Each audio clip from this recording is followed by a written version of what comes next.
Purchase agreement رقم کیا جائے اور اگر مقررہ مدت تک پیسے نہ دیے تو قسم ڈبل ہو جائے گی، یہ ٹھیک نہیں۔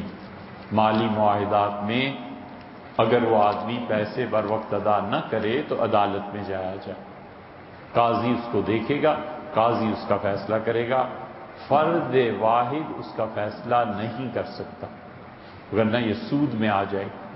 یہ ہو نہیں سکتا کہ اس نے سال بعد رقم ادا کرنی تھی، اب وہ نہیں کر پا رہا، کیوں نہیں کر پا رہا، اس چیز کو سوچنا چاہیے نا۔